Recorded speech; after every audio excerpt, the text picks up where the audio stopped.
혹시 이런 경험 있으신가요? 머릿속이 뿌연 느낌. 생각이 잘 안 모아지고, 집중이 안 되고, 잠도 잘 못 자고, 두통은 달고 사는데, 병원 가서 피검사, CT, MRI 다 찍었는데, 이상 없습니다. 이 말이 가장 무서운 말이 되어버린 분들, 많으시죠? 이상이 없는데 이상한 느낌. 정상인데 정상이 아닌 것 같은 몸, 오늘 그 이유를 하나 짚어드리려고 합니다. 바로 목, 경추입니다. 먼저 자율신경이 뭔지 잠깐 설명드릴게요. 자율신경은 우리가 의식하지 않아도 자동으로 작동하는 신경입니다. 심장이 뛰는 것, 음식을 소화하는 것, 체온을 조절하는 것, 숨을 쉬는 것, 이런 것들을 우리가 일일이 신경 쓰지 않아도 되는 건 자율신경이 알아서 해주기 때문입니다. 그런데 이 자율신경의 균형이 무너지면 어떻게 될까요? 교감신경이 과항진되면 항상 긴장 상태, 불면, 두근거림이 생기고, 부교감신경이 저하되면 소화불량, 피로, 회복이 안 됩니다.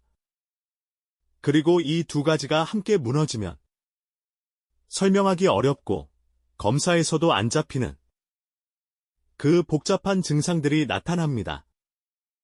브레인 포그, 두통, 불면, 소화불량, 어지럼증. 혹시 이 중 두 가지 이상 해당되시나요? 그렇다면 오늘 영상 끝까지 꼭 보세요. 그럼 목이 왜 자율신경에 영향을 줄까요? 경추 뒤에는 뇌간이 있습니다. 뇌간은 말 그대로 뇌의 줄기인데 자율신경 전체를 총괄 지휘하는 중추입니다. 심장박동도, 호흡도, 소화도, 수면도 다 여기서 조절 신호를 보냅니다. 그리고 경추 주변에는 미주신경이라는 아주 중요한 신경이 지나갑니다. 미주신경은 부교감신경의 핵심으로 위장, 심장, 폐까지 연결되어 있어서 쉬고 회복하는 신경이라고 불립니다. 그런데 목 정렬이 무너지면 어떻게 될까요?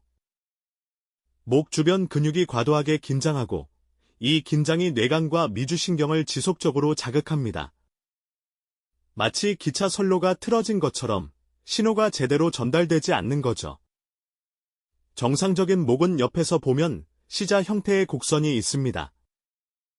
이 곡선이 있어야 머리 무게를 목뼈와 근육이 나눠서 받칠 수 있습니다.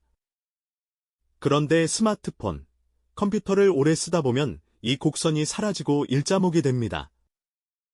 일자목이 되면 어떻게 되냐고요? 머리 무게가 목에 직접 실립니다. 고개가 1cm 앞으로 나올 때마다 목이 받는 하중은 약 2-3kg씩 늘어납니다. 5cm 앞으로 나온 상태라면 목은 머리 무게의 3배인 약 18kg을 버티고 있는 겁니다. 이 상태가 하루 10시간, 1년 365일 지속된다면 목 근육과 인대는 만성 긴장 상태가 되고 경추 주변 신경 구조에도 지속적인 스트레스가 생깁니다. 그리고 그 결과로 나타나는 것이 두통, 어지럼증, 브레인 포그, 불면입니다. 이게 이론에 그치지 않는다는 걸 저희가 직접 발표한 논문으로 보여드리겠습니다.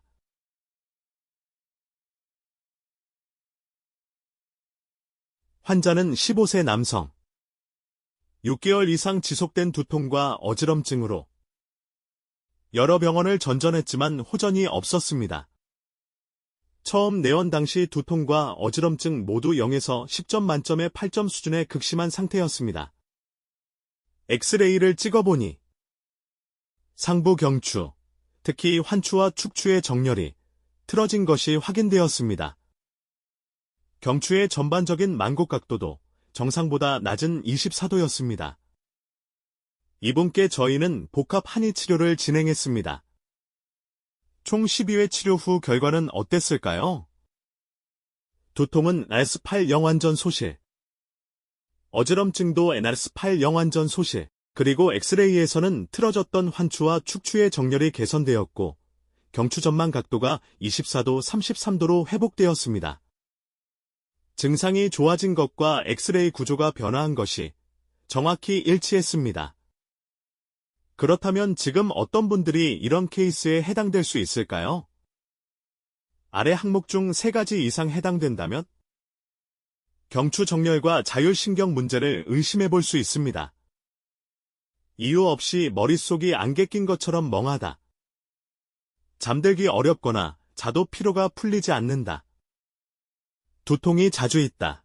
특히 뒤통수, 관자놀이. 소화가 잘 안 되고 더부룩함이 잦다. 이유 없이 두근거리거나 가슴이 답답하다. 스마트폰, 컴퓨터를 하루 4시간 이상 사용한다. 목이 자주 뻐근하고 어깨가 항상 무겁다. 병원 검사에서는 항상 정상으로 나온다. 3가지 이상이라면 경추 엑스레이를 꼭 확인해 보세요. 경추 정렬이 개선되면 어떤 변화가 생길까요? 첫째, 뇌간에 가해지는 기계적 압박이 줄어듭니다. 뇌간이 자유로워지면 자율신경 신호가 더 원활하게 전달됩니다. 둘째, 미주신경 기능이 회복됩니다. 미주신경이 제대로 작동하면 수면의 질이 올라가고 소화가 개선되고 심박이 안정됩니다.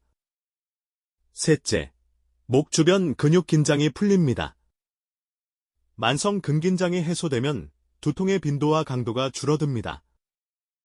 이것이 구조를 바꾸면 증상이 바뀌는 이유입니다. 실제로 해외 연구에서도 추성 척추증이 있는 환자는 편두통 발병 위험이 일반인보다 2배 이상 높다는 연구도 있습니다. 검사에서 정상이 나왔다고 끝이 아닙니다.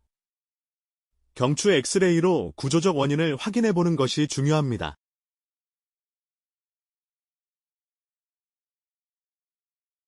자율신경실조증으로 고생하고 계신 분들 또는 주변에 비슷한 증상으로 힘드신 분들께 이 영상을 공유해 주세요.